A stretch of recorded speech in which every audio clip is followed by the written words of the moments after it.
MPI Studio presents Manpuri. Royal DJ Ashok Raj Ashodha.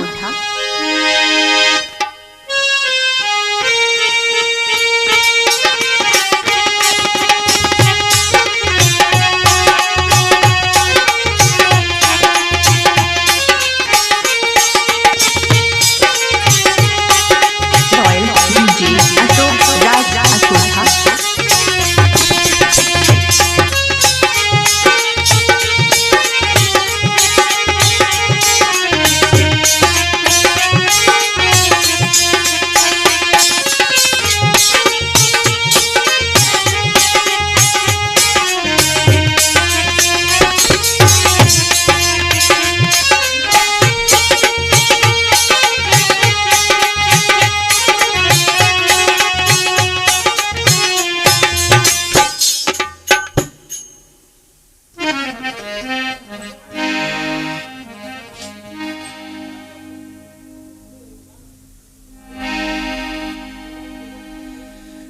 कौन जगत में एक है और कौन जगत में दो है, कौन जगत में जग रहो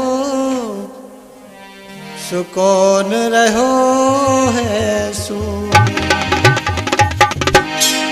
राम जगत में एक है, चंदा सूरज दो है, पाप जगत में जग रहो सो धर्म रहो है सो।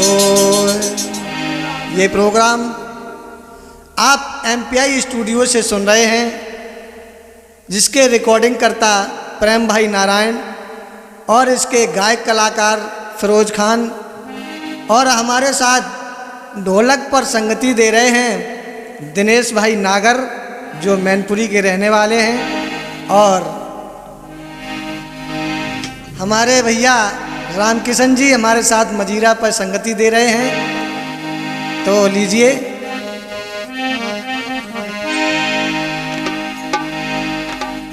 कि रामा कहें लखन से, ये भजन उस समय का है जिस समय सीता मैया का हरण रावण कर ले गया, और इधर भगवान राम मारीच बने हुए हिरण के पीछे जब दौड़ गए और जब वापस आए तो माँ जानकी को कुटिया में नहीं देखा, तो बेचैन होके और लक्ष्मण से कहने लगे हैं, क्या बोले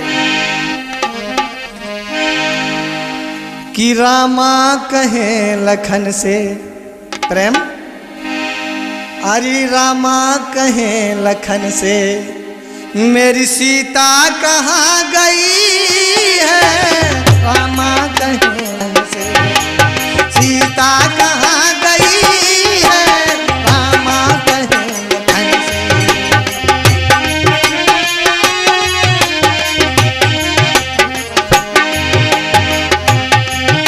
Royal DJ Ashok Raj Ashodha.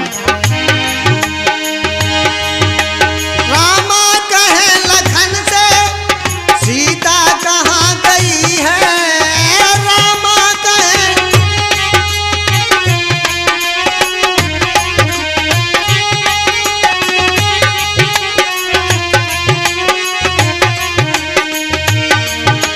रामा कहे लखन से सीता कहाँ गई है।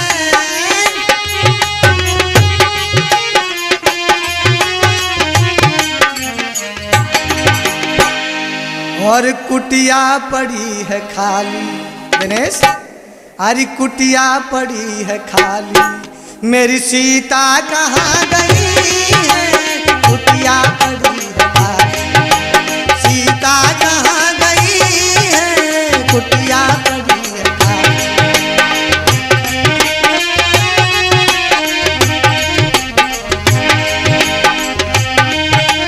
Royal DJ Ashok Raj Ashodha. बोले लखनलाल गंगा पे जाके देखो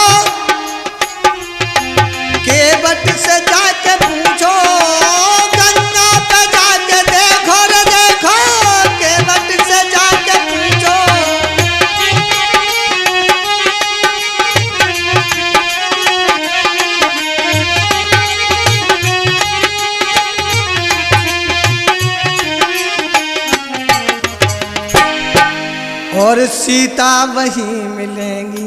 बोले लखन, अरे सीता वहीं मिलेंगी। देखो गंगा नहा रही है, सीता वहीं मिलेंगी।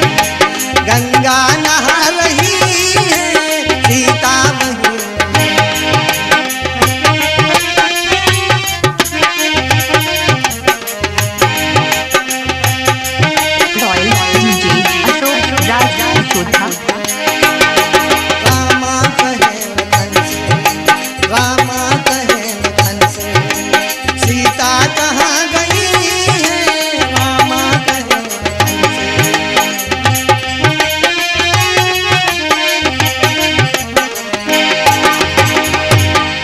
और बोले मंदिर में जाके देखो, पुजारी से जाके पूछो। मंदिर में जाके देखो,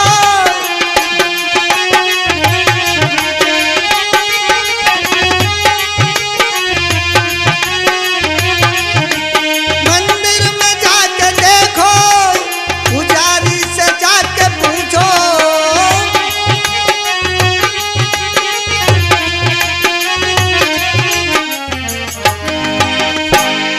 हरी सीता वहीं मिलेंगी, हाँ सीता वहीं मिलेंगी। देखो पूजा करा रही है, सीता वहीं मिलेंगी।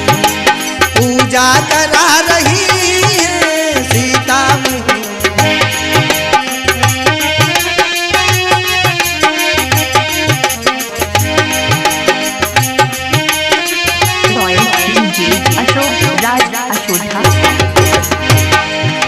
रामा कहे लखन से, रामा कहे लखन से, सीता कहाँ गई है, रामा कहे लखन से।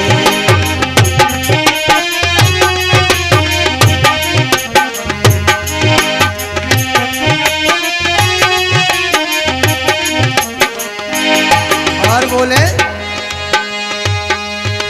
बगिया में जाके देखो, माली से जाके पूछो। बगिया में जाके देखो, माली से जाके पूछो।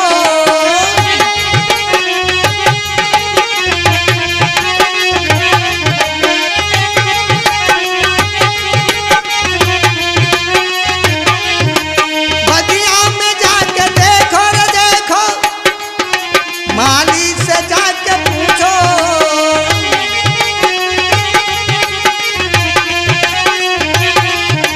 सीता वहीं मिलेंगी, सीता वहीं मिलेंगी। माला पिरो रही है, सीता वहीं मिलेंगी। माला पिरो रही है, सीता वहीं मिलेंगी। माला पिरो रही है।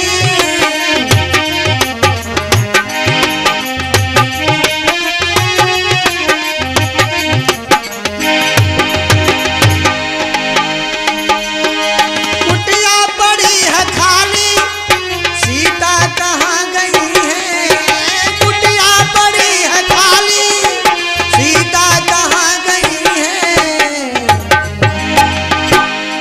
और रामा कहे लखन से, रामा कहे लखन से, मेरी सीता कहाँ गई है। रामा कहे लखन से, सीता